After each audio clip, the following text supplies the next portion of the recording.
Halo semuanya, kembali lagi bersama saya dengan Irfan Siswanto Lubis di dalam Things Math YouTube channel. Dan kali ini kita akan membahas tentang ANAVA 2 jalur.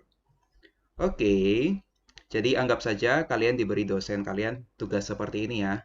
Jadi ini adalah data tentang hasil pemahaman konsep matematika siswa yang diajarkan dengan model pembelajaran Jigsaw atau A1, kemudian NHT itu untuk A2, pada siswa yang memiliki kemandirian belajar yang tinggi itu untuk B1, dan untuk kemandirian belajar yang rendah itu untuk nilai B2.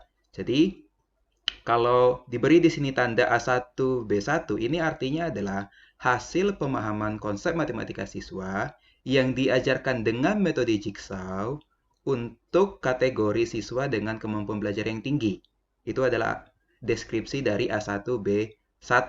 Kalau A1, B2 artinya adalah hasil pemahaman konsep matematika siswa yang diajarkan dengan metode Jigsaw untuk kategori siswa dengan kemandirian belajar yang rendah. Begitu juga dengan nilai A2B1. Berarti kalau A2B1 itu adalah hasil pemahaman konsep matematika siswa yang diajarkan dengan metode atau model NHT untuk kategori siswa dengan kemandirian belajar yang tinggi. Lalu yang terakhir A2B2 itu artinya adalah hasil pemahaman konsep matematika siswa yang diajarkan dengan metode NHT untuk kategori siswa dengan kemandirian belajar yang rendah. Nah, anggap saja kalian diberi nilai seperti ini ya. Kemudian kalian diminta untuk menyelesaikan 5 pertanyaan ini. Nah, jadi untuk soal yang pertama, apakah terdapat pengaruh model pembelajaran terhadap konsep matematika siswa? Lalu untuk soal nomor 2, apakah terdapat pengaruh kemandirian belajar terhadap konsep matematika siswa? Lalu untuk yang ketiga, apakah terdapat pengaruh interaksi antara model pembelajaran dan kemandirian belajar terhadap pemahaman konsep matematika siswa? Lalu untuk soal nomor 4 dengan soal nomor 5, teman-teman bisa baca sendiri ya. Nah, jadi kalau teman-teman perhatikan, untuk soal nomor 1 dan soal nomor 2 itu adalah soal tentang main effect di dalam ANAVA 2 jalur. Lalu kalau untuk soal yang nomor 3 itu adalah soal tentang interaction effect. Oke, lalu kalau untuk soal nomor 4 dan soal nomor 5 itu adalah soal tentang Simfel effect. Dan untuk soal nomor 4 dan nomor 5, ini kita bisa lanjutkan atau kita bisa kerjakan jikalau untuk yang interaction effect-nya itu terdapat pengaruh atau ada interaksi antara setiap variabel bebas dengan variabel terikat. Tetapi kalau untuk soal nomor 3 ini tidak ada interaksi, maka soal nomor 4 sama soal nomor 5 itu kayak nggak usah dikerjakan, teman-teman. Karena itu kayak tidak ada gunanya seperti itu. Nah, dalam kali ini, saya akan membantu teman-teman untuk menyelesaikan kelima pertanyaan ini dengan 5 buah jenis video yang saya coba untuk partisi seperti itu ya. Maka video yang pertama, saya akan ajarin teman-teman untuk cara menginput nilai tentang ANAVA 2 jalur ini ke dalam SPSS-nya. Kemudian, saya akan ajarin teman-teman untuk menguji secara deskripsi datanya. Kemudian yang ketiga, saya akan ajarin teman-teman bagaimana uji prasyarat ANAVA 2 jalur. Nanti di sini akan saya ajari tentang bagaimana menguji normalitasnya dan homogenitasnya. Lalu, yang keempat itu saya akan ajarin teman-teman untuk melakukan uji hipotesis. Untuk hipotesis yang kali ini, yang akan saya ajarkan itu adalah yang main effect dan interaction effect. Nah, kalau seandainya interaction effect-nya ada, atau ada interaksinya, maka saya bisa akan lanjutkan, atau saya akan ajarkan teman-teman untuk melakukan uji lanjutan, atau dengan uji 2K, seperti itu ya. Tanpa berlama-lama lagi, kita akan mulai dari cara menginput nilai SPSS di SPSS yang ke-25 seperti itu ya. Ini adalah SPSS saya seperti ini teman-teman. Oke, ini SPSS saya. Lalu untuk nilai yang tadi itu saya sudah buatkan di dalam Excel seperti ini ya. Jadi di sini dalam SPSS teman-teman harus input nilai A karena tadi memang simbolnya diberi A ya untuk model pembelajaran. Lalu ini desimalnya teman-teman buat 0. Lalu labelnya ini ada artinya model pembelajaran. Lalu, kalau untuk value-nya, itu ada 2 ya, teman-teman. Jadi itu 1 artinya adalah Jigsaw. Baru teman-teman add. Lalu 2 artinya adalah NHT. Lalu add lagi, lalu oke ya, teman-teman. Kemudian B. Kalau B, tadi ini sama desimalnya dinolkan ya, teman-teman. Itu berarti adalah kemandirian belajar. Oke, kemandirian belajar ini ada dua value. Value yang pertama itu adalah kalau dia tinggi. Kemandirian belajar yang tinggi maksudnya. Lalu kalau yang untuk yang value nomor 2 itu kalau untuk kemandirian belajar yang rendah. Gitu ya. Lalu klik OK. Lalu kita beri namanya Y. Y itu untuk hasil pemahaman konsep. Jadi untuk hasil pemahaman konsep secara keseluruhan, kita tuliskan Y. Jadi di sini saya tuliskan pemahaman konsep saja ya, pemahaman konsep matematika. Saya tulis dengan MTK. Lalu untuk value-nya tidak perlu ya teman-teman. Lalu saya kasih name lagi A1, kemudian A2, lalu B1, B2, A1B1, A1B2, kemudian A2B1, dan yang terakhir adalah A2B2. Dan sekaligus teman-teman juga buat interaksi di sini. Oke, nanti saya interaksi ini kapan kita butuhkan? Waktu kita nanti akan menguji uji lanjutannya, begitu ya. Jadi sekalian aja saya langsung sudah buat di dalam variable view-nya ada interaksi seperti itu. Semuanya dinolkan teman-teman. Lalu untuk yang labelnya ini terserah teman-teman mau kasih keterangan. Contohnya, kalau yang A1 berarti itu artinya A1 adalah hasil pemahaman konsep matematika siswa yang diajarkan dengan metode Jigsaw. Kalau teman-teman mau beri labelnya, terserah teman-teman seperti itu ya. Oke. Sekarang, kalau sudah kita isi variable view-nya, sekarang kita ke data view. Nah, kalau untuk yang data view, itu teman-teman yang untuk nilai A1, B1, lalu A2, A1B2, sampai terakhir adalah A2B2, itu teman-teman tinggal copy paste aja nilai Excel-nya seperti itu. Tinggal di shift, lalu kopikan aja teman-teman. Kopikan ya. Lalu tinggal dipastekan saja. Ini tinggal dipastekan saja begitu. Nah, sekarang teman-teman lihat ya, ini dia sampai angka ke 17, data ke 17 begitu ya. Nah, sekarang saya akan ajarin teman-teman untuk mengisi yang A1. A1 ini tadi kan berarti adalah hasil pemahaman konsep matematika siswa yang diajarkan dengan metode Jigsaw.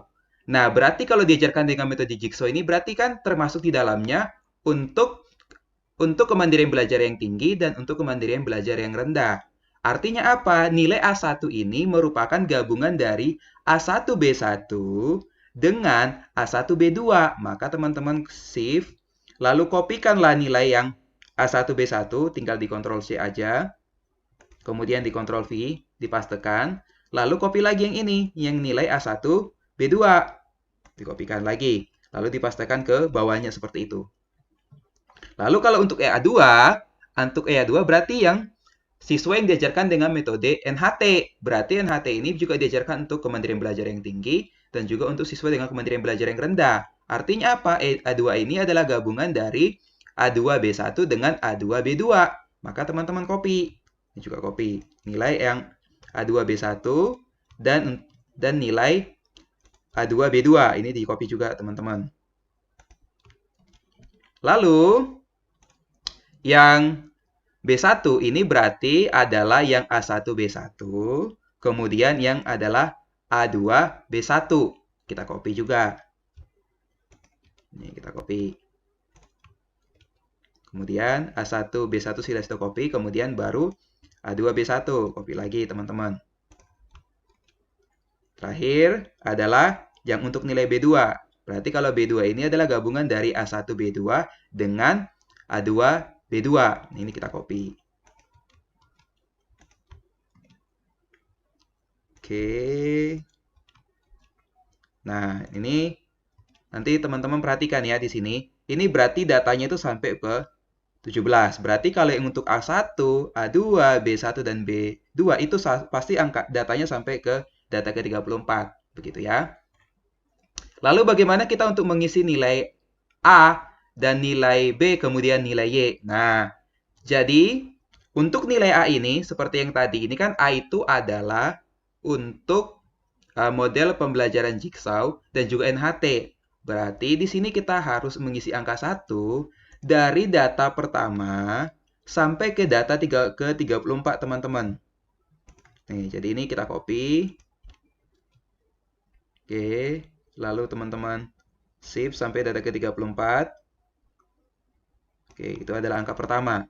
Lalu, berarti dari data ke-35 sampai ke-68, itu berarti adalah angka 2.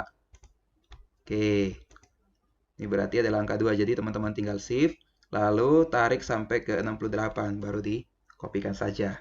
Nah, kalau untuk yang nilai B ini, sama halnya untuk yang nilai A1, B1, lalu A1, B2. Berarti, di sini kita melihat dari data pertama sampai ke data ke-17, itu berarti adalah yang bernilai B-nya adalah 1 sampai ke data ke-17. Ini teman-teman copy sampai data ke-17, pastekan. Nah, lalu berarti kalau begitu nilai Y-nya ini adalah kombinasi dari A1 dengan B1. Berarti A1 dengan B1 itu kita copy ini, teman-teman. Nih, copy di sini untuk nilai Y-nya. Nah, berarti kalau saya mau memasukkan nilai A1, B2, berarti untuk dari data ke-18 sampai ke-34 ini saya harus beri angka 2. Berarti ini saya copy angka 2-nya sampai ke data ke-34. Nih, saya paste. Nah, berarti nilai Y ini adalah kombinasi dari siapa? Dari A1 dengan B2. Sekarang A1 B2 itu siapa? Yang ini. Kita copy ini. A1 B2, inilah kita masukkan ke dalam Y. Gitu ya. Lalu, kalau yang ini yang selanjutnya data ke-35 itu berarti adalah yang A2 B1. Berarti dari data yang pertama data ke-35 sampai data ke-51 yaitu harus adalah angka 1. Maka data ke-35 sampai ke-51 itu adalah A2 B1. Maka kita copy ini. Oke. Terakhir, dari data ke-52 sampai ke-68 itu berarti adalah untuk yang A2, B2. Maka kita tinggal copy saja, lalu kita tinggal paste saja. Maka kita kopikan nilai yang ini, yang A2, B2, seperti itu. Oke, tinggal kita pastekan saja. Jadi, begitu ya teman-teman untuk mengisi data SPSS-nya seperti itu ya. Maka, kalau teman-teman jeli melihatnya, untuk kategori nilai yang A1, B1 sampai A2, B2 itu akan terdiri dari 17 data masing-masing kelompoknya. Lalu kalau untuk A1, A2, B1, dan B2 itu akan terdiri dari 34 data untuk masing-masing grupnya begitu. Lalu kalau untuk nilai Y ini tadi, berarti ini akan terdiri dari 68. Kok bisa? Iya, tinggal 4 dikalikan dengan 17 seperti itu. Begitu juga dengan nilai yang A dan nilai B-nya. Maka nilai A, nilai B, dan nilai Y ini akan terdiri dari 68 data untuk masing-masingnya. Seperti itu ya. Jadi, begini ya teman-teman cara menginput data ANAVA 2 jalur di SPSS. Sampai di sini dulu. Semoga video ini bermanfaat buat teman-teman. Sampai bertemu lagi pada video berikutnya.